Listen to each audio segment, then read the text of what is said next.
What's good, people? Been working with a few sponsors, but we back. Let's get into it. Staten Island, New York. They made their bones with the Gambino crime family by setting up a suspected mob snitch to get whacked outside a now-defunct South Beach Strip joint. Lotario DiCarlo, 48, of Bull's Head, and Thomas Dono, 36, formerly of Midland Beach, were sentenced earlier this week to 15 years in federal prison under a December plea deal when both admitted to planning the 1998 murder of New Springville resident Frank Heidel in front of the Old Scarlet's nightclub. United States District Judge Colleen McMahon also sentenced DiCarlo and Dono for participating in a conspiracy to operate an illegal gambling business in the late 1990s.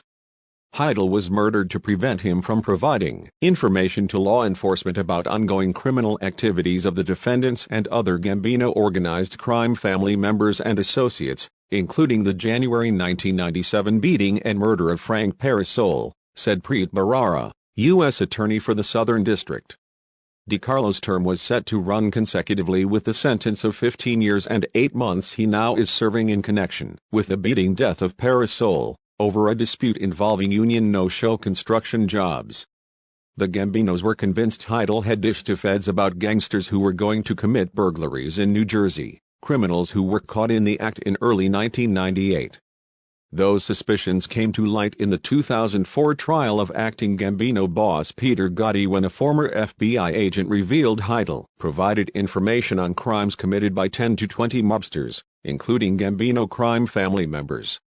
Lured to Scarlet's by friend John Matera, Heidel, 31, was shot 3 times in the back on April 28, 1998, at about 12:15 a.m., in front of the bar at 2A3 Sand Lane. He was found on the pavement near his white 1998 Camry, its door open. Prosecutors maintained DiCarlo, Dono, Brooklyn mob associate Edmund Boyle, and former Travis resident and Gambino hitman Thomas Huck Carbonaro were together when Heidel was whacked. During the Peter Gotti trial, Carbonaro, 62, admitted driving the getaway car for Boyle, who was fingered as Heidel's shooter.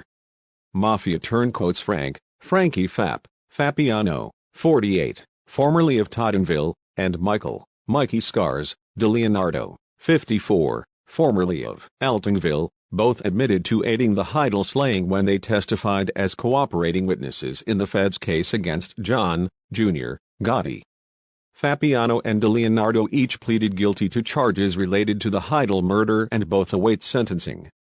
Matera pleaded guilty in 2004 and was sentenced to 20 years for the Heidel hit. Carbonaro was convicted in the Heidel slaying and several other crimes. He is serving 70 years in federal prison.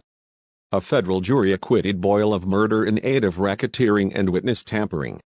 He was found guilty of conspiring to participate in the affairs of the Gambino crime family and is due to be sentenced June 10 in Manhattan federal court. Frank Heidel's murder was the second mob attack on his family. His brother, James Heidel of Grasmere, vanished October 18, 1986, and has never been found. During the 2006 trial of Mafia cops Louis Ippolito and former Great Kills resident Stephen Caracappa, Heidel's mother, Betty, told jurors she saw the former NYPD officers staking out her Grasmere home in an unmarked police car the day her son disappeared. Ippolito and Caracappa were convicted on all counts of moonlighting as gangsters and carrying out a series of hits for the mob during the late 1980s. Including delivering James Heidel to notorious Lucchese crime family under boss Anthony Gaspipe Castle for execution. Both are serving life sentences without the possibility of parole. Thanks for watching. Don't forget to like, comment, share and subscribe to